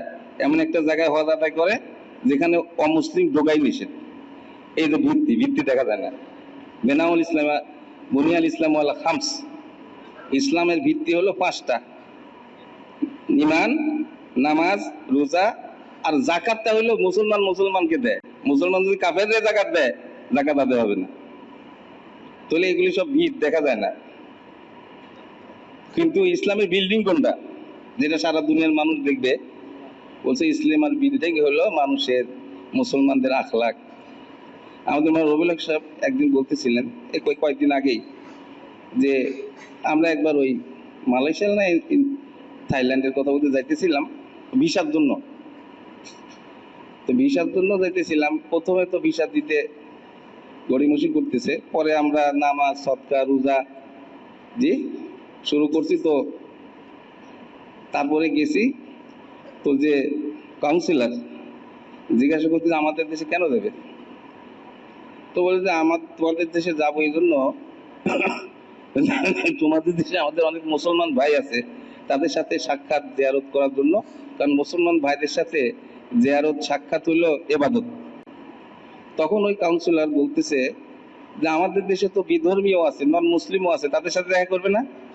তো তখন আমি বললাম যে আমাদের মুসলমানরা যদি ভালো হয়ে যায় তো কাফের মুশরিক সব ভালো হয়ে যাবে। বলছে এই কথাটা সে এত পছন্দ করছে, একবারে মাল্টিপল ভিসা দিয়ে দিচ্ছে। এই জন্য সাহাবায়ে কেরাম কি বলতেন? কুনু মিসলানা, তোমরা আমাদের মতো হয়ে যাও। কাফির মুশরিকদেরকে এত লম্বা চড়া পয়েন্ট করতেন না ওনারা। কি কইতেন? কুনু মিসলানা, তোমরা আমাদের মতো হয়ে যাও। আসলিম তাসলাম, ইসলাম গ্রহণ করো, নিরাপত্তা পাওয়া যাবে। তুমি মতন দোস্তা বুঝো। তো ফেরেশতা এক তো বলে যে তোমার সামনের ঘাটের জন্য ভয় নাই, আর যে সমস্ত বিষয়গুলি তুমি রেখে যাচ্ছ তার ব্যাপারে তোমার কোনো দুশ্চিন্তা নেই। আর তুমি ওই জান্নাতের সুসংবাদ গ্রহণ করো, যে জান্নাতের ওয়াদা তোমাকে করা হইতেছিল। আমরা দুনিয়াতেও তোমার সাথে ছিলাম, আখিরাতেও তোমার সাথে থাকবো। একবারে জান্নাতে প্রবেশ করার মধ্যে আছি সাথে, কোনো ভয় নেই। চিন্তা করেন যে ওই যে এয়ারপোর্টে গেছে, সাথে একজন দৌড়ে এসে ওই এয়ারপোর্টে কত হুজুর আপনি কোনো চিন্তা করা লাগবে না, একবারে আমি আপনাকে একবার প্লেনে উঠাই দিয়ে তারপরে যাবো। ওই নিশ্চিন্ত হয়ে গেছে। একা একা ছিল, প্লেনে অন্যান্য তো কেউ যায় না। হজে যাওয়া প্লেন ওটা মরার সাদৃশ্য।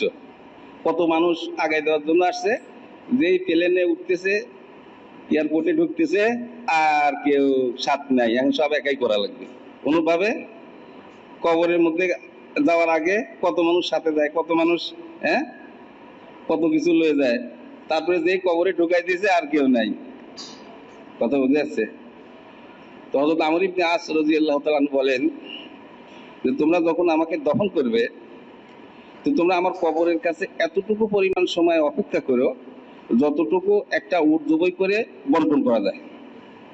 কেননা ওই সময় আমার পরওয়ারদিগারের পক্ষ থেকে প্রশ্নকারী আমার কাছে আসবে, তো তাদের প্রশ্নের জবাব দিতে যাতে আমি তোমাদের থেকে কিছু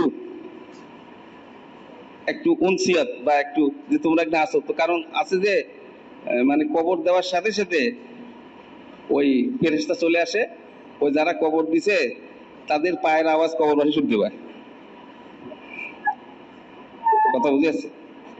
পায়ের আওয়াজ শুনতে বলতে, তো তোমাদের থেকে আমি প্রশ্নের জবাব দেওয়ার সঙ্গে যদি কোনো প্রশ্ন করে, দেখেন না এসএসসি পরীক্ষা, ছেলে এসএসসি পরীক্ষা দিতে গেছে, বাপ মা ওই স্কুলের পাশে যায় দাঁড়ায় থাকে, ও ছেলে বলতে আমার আব্বা আম্মা তো পাশেই আছিস, একটু কি করে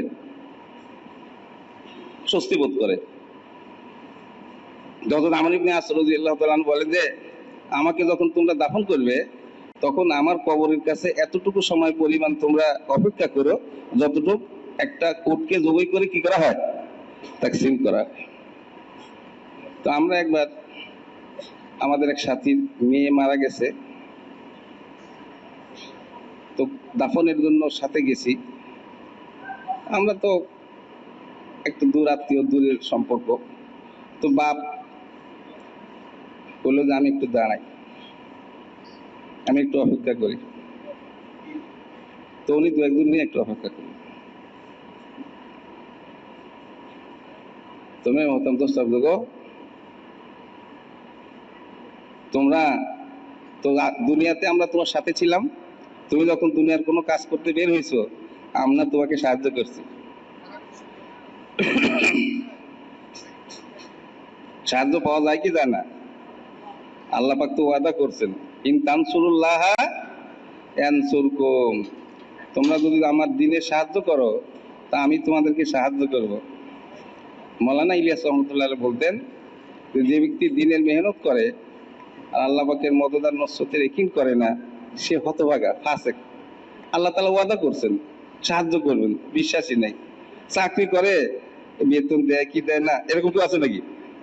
সবার দৃঢ় বিশ্বাস যে একবারে শতভাগ বিশ্বাস যে বেতন তো পাবো, চাকরি করতেছি যখন। তো তবলিগের কাজটা কার ভাই? নিজের এবং আল্লাহর কাম। আল্লাহ তাআলা মানুষকে জান্নাতের দিকে দাওয়াত দেন, আল্লাহু ইয়াদউ ইলা দারিস সালাম, আল্লাহ তাআলা মানুষকে জান্নাতের দিকে দাওয়াত দেন। তো জান্নাত, আল্লাহ তাআলাও জান্নাতের দিকে দাওয়াত দেন, তবলিগওয়ালা কোন দিকে দাওয়াত দেয়? আমরা কোন দিকে দাওয়াত দেই? কোরআন কোন দিকে দাওয়াত দেয়? আল্লাহ রাসূল কোন দিকে দাওয়াত দিয়েছেন? বাস একই কাজ। তো আল্লাহ পাক এটাই বলছেন, তোমরা যদি আমার দ্বীনের মেহনত করো আমি তোমাদেরকে সাহায্য করব।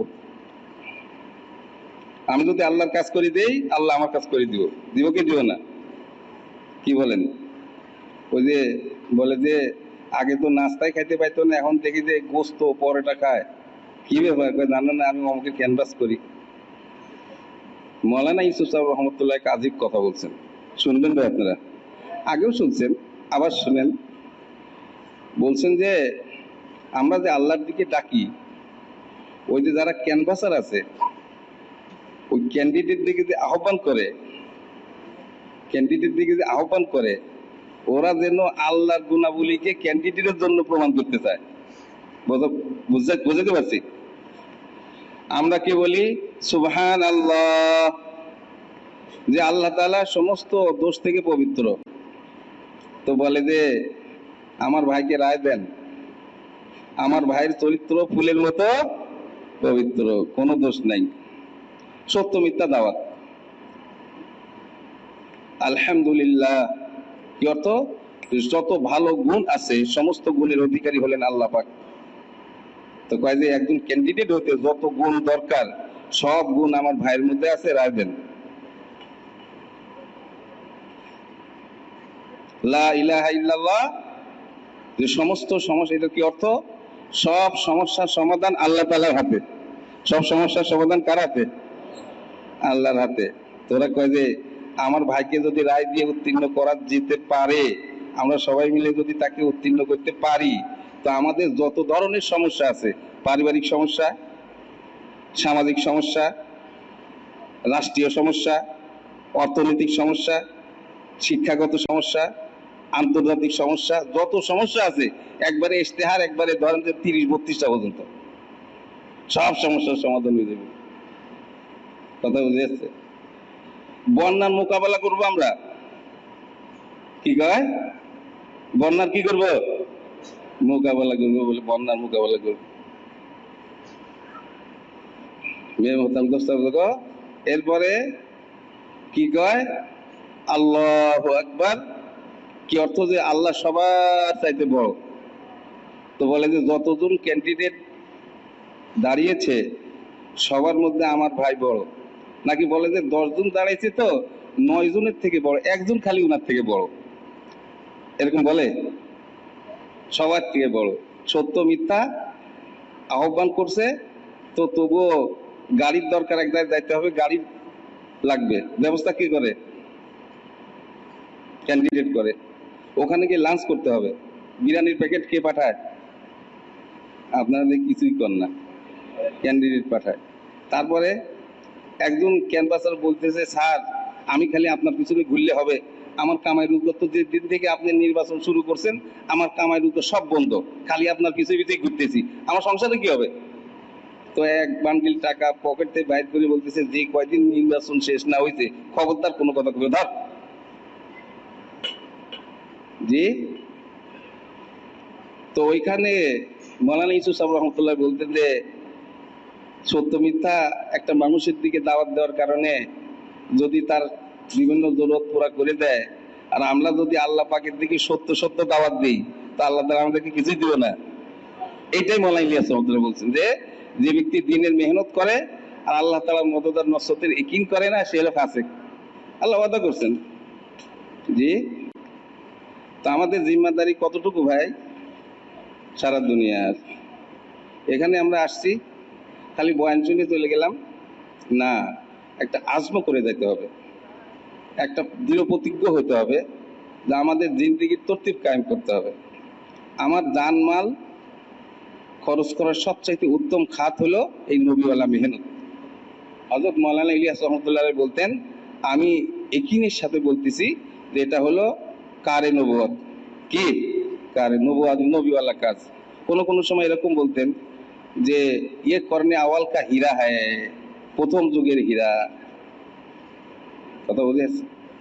তো মাওলানা ইলিয়াস এটাও বলতেন, আমাদের কাজের বুনিয়াদ হলো ওই হাদিসটা, আদ-দাল্লু আলাল খায়রি কাফাইলিহি, যে খায়রের দিকে মানুষকে আহ্বান করে, খায়রের দিকে মানুষকে দাওয়াত দেয়, তো যে খায়রের কাজটা করলো সে যেরকম নেকি পাবে, যে দাওয়াত দিল সেও ওই পরিমাণ নেকি পাবে। চিন্তা করেন, মাওলানা ইলিয়াস রহমতুল্লাহ আলাইহি আজ থেকে প্রায় 100 বছর আগে এই দাওয়াতের মেহনতটা শুরু করেছেন।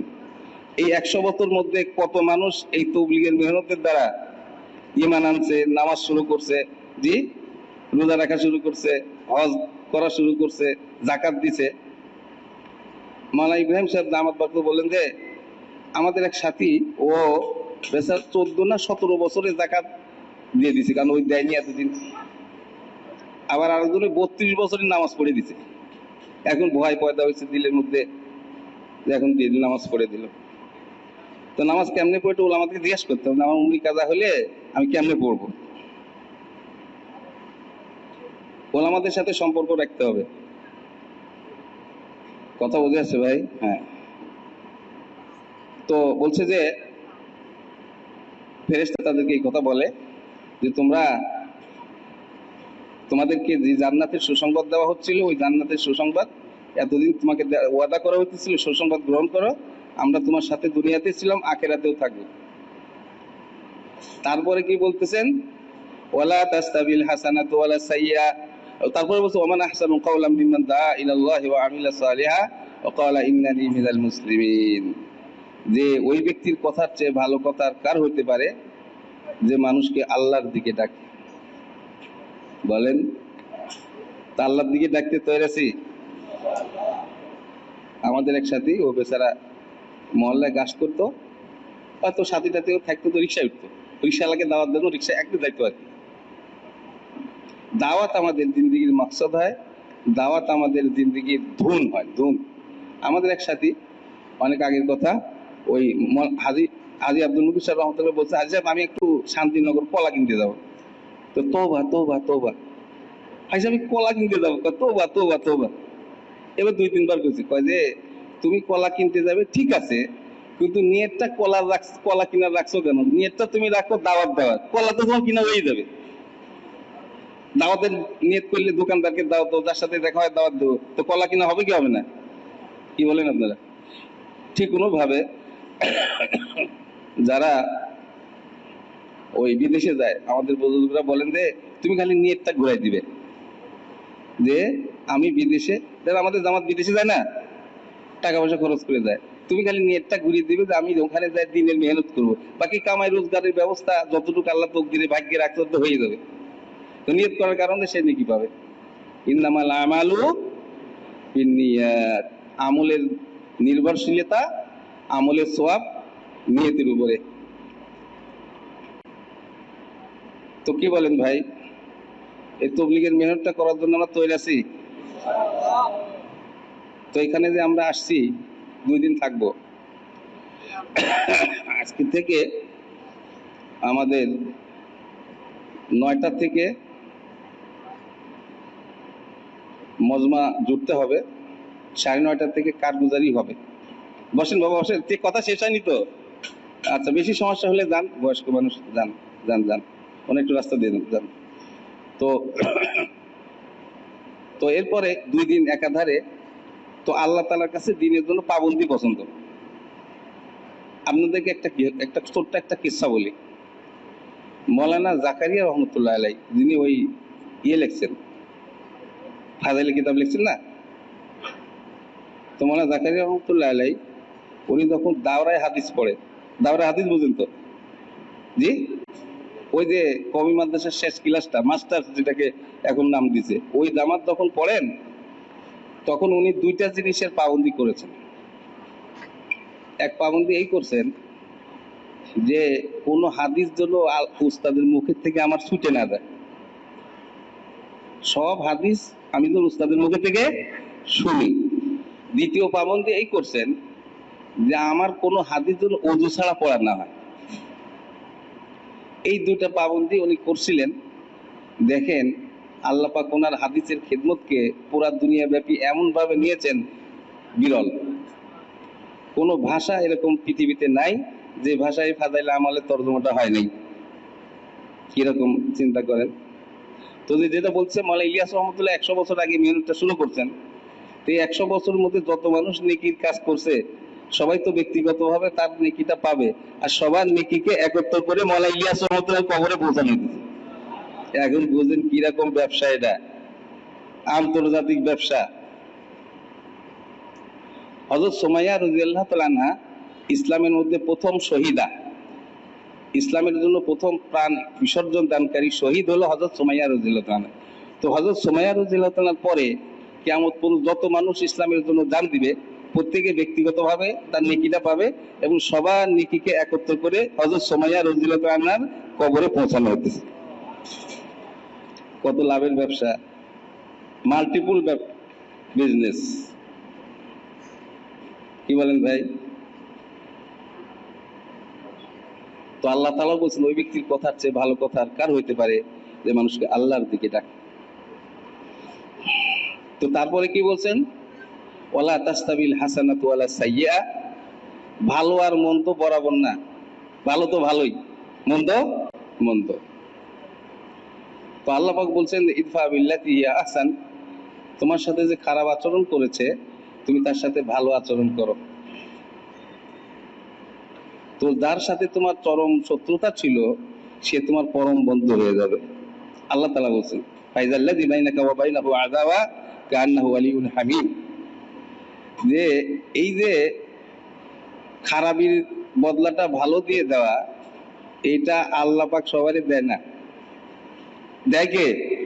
বলছে যে আল্লাহ পাক মানুষের আখলাককে এরকম বন্টন করেন যেরকম রিজিক বন্টন করেন।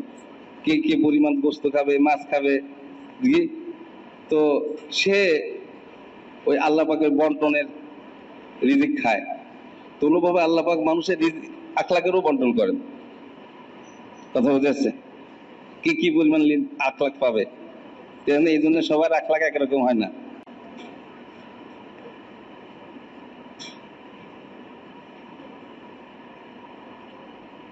বাহরেহাল, তো আল্লাহ পাক বলতেছেন যে এই যে গুণটা সবরের গুণ, মানে ভালোর বদলা খারাপের বদলা ভালো দিয়ে দেওয়া, এটা সবাইকে দেওয়া হয় না। কাদেরকে দেওয়া হয়? ওমা ইলাক্কাহা ইল্লাল্লাযিনা সাবারু, যারা সবর করতে পারে, ধৈর্য ধারণ করতে পারে, আল্লাহ পাক তাদেরকে এই গুণটা দেয়। আর সবরের গুণ কাদেরকে দেওয়া হয়? ওমা ইলাক্কাহা ইল্লা যু হাজ্জিন আযীম, সবরের গুণ ওই সমস্ত ব্যক্তিকে দেওয়া হয় যাদের কপালটা বড়, সৌভাগ্যমান লোক। সবরের গুণ সবাই পায় না। বেসবর হযরত নবী করিম সাল্লাল্লাহু আলাইহি ওয়াসাল্লাম আশাদ আব্দুল কায়েস রাদিয়াল্লাহু তাআলাকে বলতেছেন যে তোমার মধ্যে দুটি গুণ এমন আছে যে দুটি গুণ আল্লাহ তাআলা পছন্দ করে। কয়টা গুণ? দুইটা গুণ।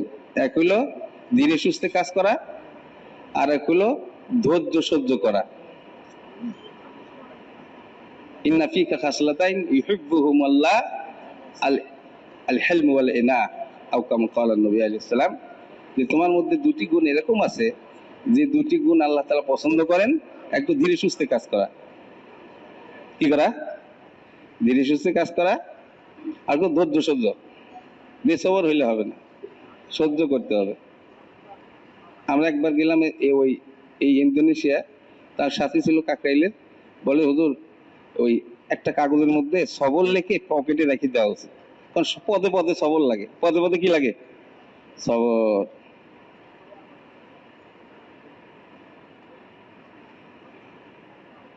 তো কি বলেন ভাই, সবর করতে পারবো তো? এটা আল্লাহকে চাইতেও হবে, আল্লাহ আমাকে সবরকারী বানায় দেন।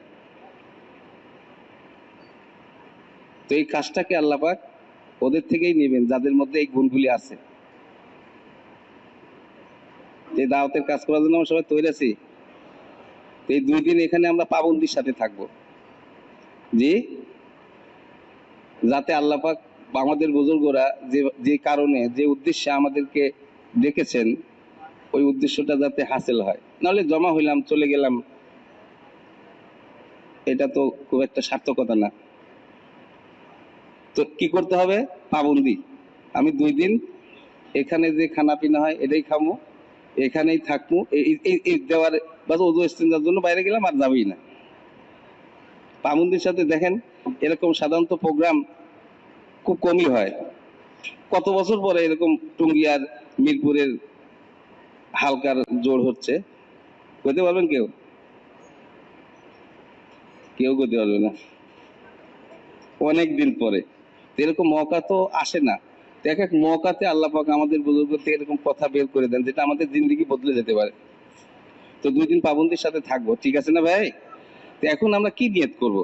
এখানে বসছি, আমাদের নিয়ত হবে যে আমরা, নিয়ত যদি এরকম থাকে তো কথা শোনাটা এরকম হবে যে আমি সারা দুনিয়াতে যাব।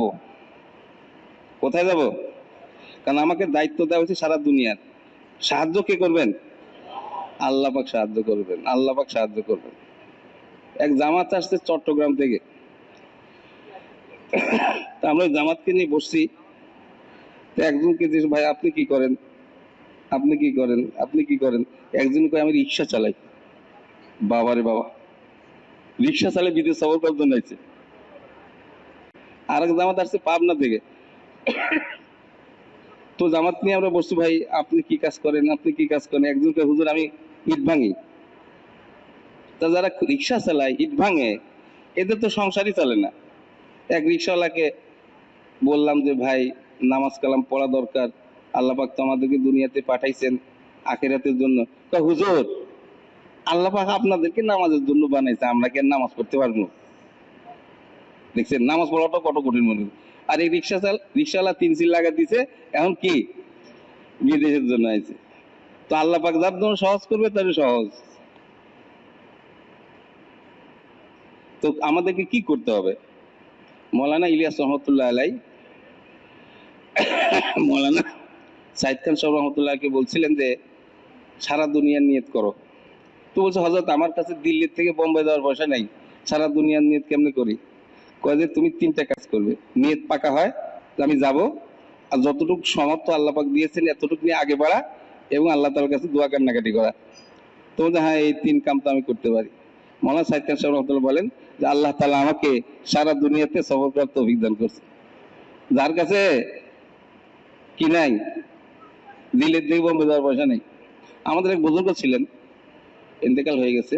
উনি আজ থেকে 50 বছর আগে হাটহাজারী মাদ্রাসায় পড়ছেন। আপনি কি হাটহাজারী মাদ্রাসার নাম শুনছেন? হ্যাঁ। তো তো তখন তো এরকম মাদ্রাসাতে তেমন তৌলিগের কাজ ছিল না। জামাত আসতো, মাদ্রাসা দেখে জিয়ারত করে ভিজিট করে চলে যেত।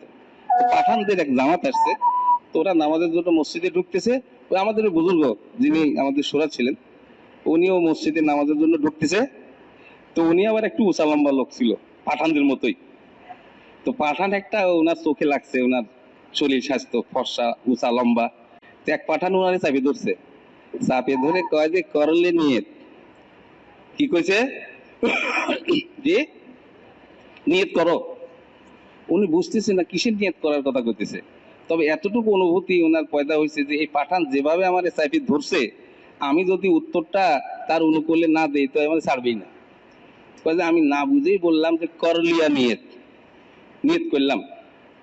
এরপরে বাবা তাও ছাড়ে না, কয় যে পুরি দুনিয়া কিনলে করলে। তা আগেরটা বুঝি না, এটা কেমনে বুঝি? তো ওই আগের অনুভূতি ছাড়বে তো না। তা আমি ওই না বুঝে এটাও করলাম যে পুরি দুনিয়া গেলে কালিয়া, সারা দুনিয়ার জন্য নিয়ত করলাম।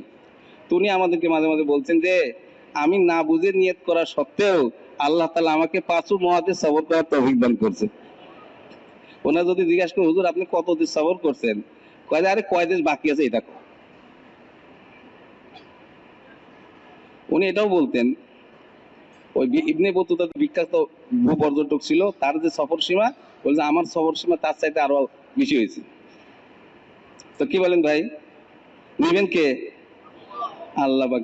একজনের ছোট্ট একটা দোকান, বলে যে কি ব্যাপার ভাই, আপনি ছোট একটা তো আপনি 2-3 বছর পর পরই দিয়ে বিদেশ সফর করেন। কয় আপনি আমার এই ছোট দোকান দেখতেছেন, আমার আরো কয়েকটা দোকান আছে, আমি ওগুলি রাত্রে খুলি। আসল তো সফর আমার ওই দোকান দিয়ে হয়, বুঝছেন তো, রাত্রের দোকান।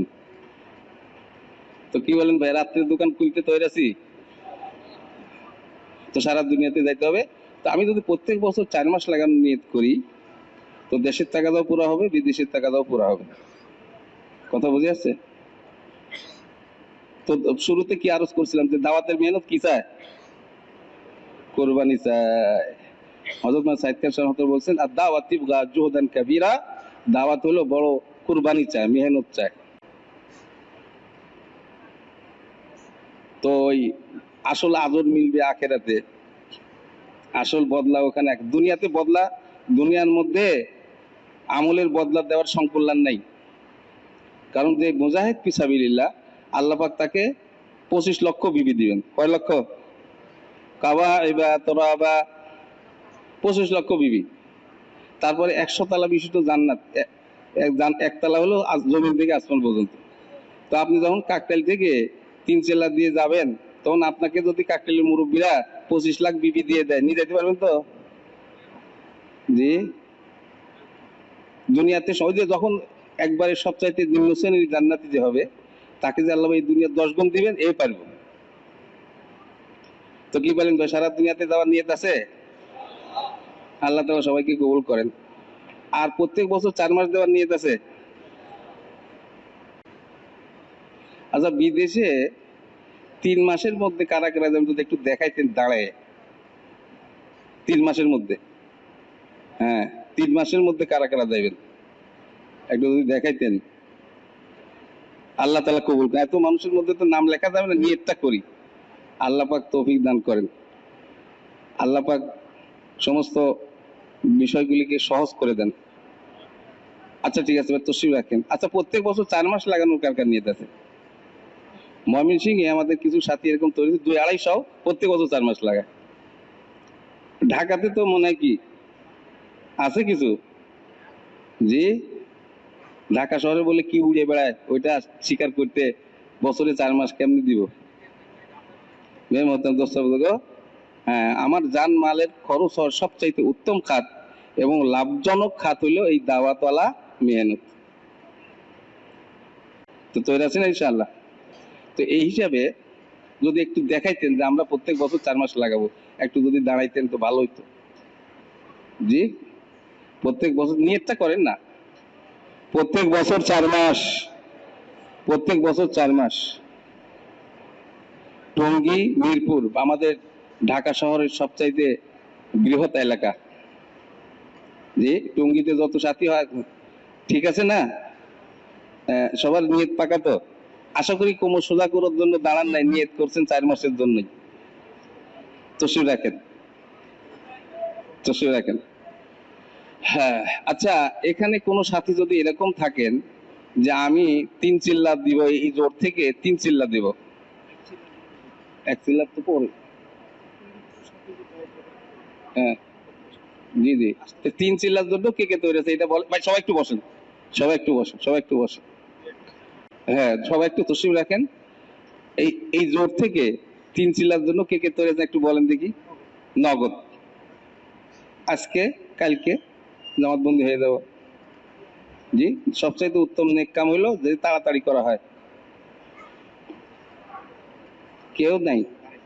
কয়জন নাই? ভাই কি নাম আপনার? বাকিরা সব একটু তসিব রাখেন, বসেন। ভাই কি নাম? ভাই তাহসিন সাহেবকে আল্লাহ তাআলা কবুল করেন। আমিনত একটু জোরে কন, ওই বেচারা দাঁড়াইছে, আমরা এতক্ষণ কথা বলছি শুনছি, আল্লাহর জন্যই তো করছি নাকি? নাকি জিলাপি কোনো তবারকের জন্য করছি? তো আল্লাহ পাকের কাছে দু একটা কথা যদি আমরা পেশ করি তা আল্লাহ কবুল করবেন কি করবেন না? হ্যাঁ, তো তাহসিন ভাইকে আল্লাহ তাআলা কবুল করেন, আল্লাহ তাআলা জানে মালে বরকত দান করেন, আল্লাহ তাআলা বের হওয়া সহজ করে দেন। আর কে ভাইয়ের কি নাম? নয়ন মিয়া, আল্লাহ তাআলা নয়ন মিয়া ভাইকে কবুল করেন, জান্নাতুল ফেরদাউস নসিব করেন। 4 মাসকে আল্লাহ তাআলা আসানির সাথে পুরো করার তৌফিক দান করেন। আর কে আছেন ভাই? পাক্কা নিয়ত, নিয়ত তো আমরা দেখি না, আল্লাহ দেখে। আরেকজন কে? ভাই কি নাম? কি বলেন? মামুন ভাইকে আল্লাহ তাআলা কবুল করেন, আল্লাহ তাআলা জানে মালে বরকত দান করেন, আল্লাহ তাআলা বের হওয়া সহজ করে দেন। ভাই কি নাম? হ্যাঁ, খুরশেদ আলম, মুর্শেদ, মুর্শিদ আলম ভাইকে আল্লাহ তাআলা কবুল করেন। মুর্শিদ অর্থ জানেন? যে মানুষকে রাস্তা দেখায়। আল্লাহ তাআলা ওনাকে হাকিকি মুর্শিদ বানাই দিক। আল্লাহ তাআলা ওনার জানে মালে বরকত দান করুন। আল্লাহ তাআলা আমাকে 4 মাস লাগানোর জন্য আসানি পয়দা করে দিক। আর কে ভাই? ভাই কি নাম? জি, রুহুল আমিন ভাইকে আল্লাহ তাআলা কবুল করেন, আল্লাহ তাআলা বের হওয়া সহজ করে দেন। আর কি আছেন ভাই? জলদি বলেন, জলদি, খাতা কিন্তু বন্ধ হয়ে যাবে। আর কি আছে? আচ্ছা ভাই, একটা কাজ করেন তো, যারা 4 মাসের জন্য নগদ দাঁড়াইছেন তারা একটু দাঁড়ান তুমি নিজ নিজ জায়গায়। আচ্ছা, আর একটা জিনিস হলো, যদি 4 মাসের জন্য নগদ করতে না পারি, 1 চিল্লা নগদ করি, 3 চিল্লার নিয়ত রাখি। এটা সহজ হয়ে গেল না? 1 চিল্লা নিয়ত, 1 চিল্লা নগদ, 3 চিল্লা। এরকম কে কে আছেন একটু দাঁড়ান দেখি। জোর থেকে আমি 1 চিল্লার জন্য দাও। 1 চিল্লা সহজ। 40টা দিন আসছি যখন জোরে, 40টা দিন লাগাই দিই। একবার দাঁড়ান ভাই, দাঁড়ান, আরো দাঁড়ান, আরো দাঁড়ান, আরো দাঁড়ান, আরো দাঁড়ান। আল্লাহ কবুল করেন, জানে মালে বরকত দান করেন, বের হওয়া সহজ করে দেন। আচ্ছা ভাই, যারা দাঁড়াইছেন চিল্লা 3 চিল্লা, তারা একটু সামনে রাস্তা দিয়ে দেন বা একটু সামনের দিকে আসেন। আসেন আসেন আসেন আসেন আসেন বাবা, আসেন।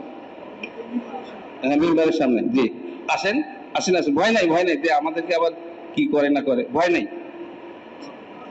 হ্যাঁ, আচ্ছা ভাই, এখন আমাদের কিছু এলানও আছে, সাথীরা আসছে। তো এই 2 দিন আমরা পাবন্দির সাথে থাকবো, কি বলেন ভাই? হ্যাঁ, এই 4 দেওয়ালের মধ্যে থাকার চেষ্টা করব। ওই যে ডিম আছে না, যতক্ষণ সে মুরগির তাওয়ার নিচে থাকে, মুরগির নিজে, তো তার দিয়ে বাচ্চা ফোটে। এদিক সেদিক করলে হয় না, কত আরাম আয়েস তো করলামই। এই 2টা দিন একবারে পাবন্দির সাথে, আর এই ফেরাতির সময় আমরা একজনের সাথে পরিচয় করি, দাওয়াত দিই। কথা বুঝে আসছে ভাই? ঠিক আছে না ইনশাআল্লাহ? আচ্ছা, এখন একটা কাজ আমরা এই করতে পারি, যে 3-4 জনের হালকা বানায় আমরা 2 একটা কথা মুখে বলতে পারি। বেশি বড় হালকা না, যেখানে যে আছেন একটু ঘুরে বসেন, ঘুরে বসে আপনি একটু নিজে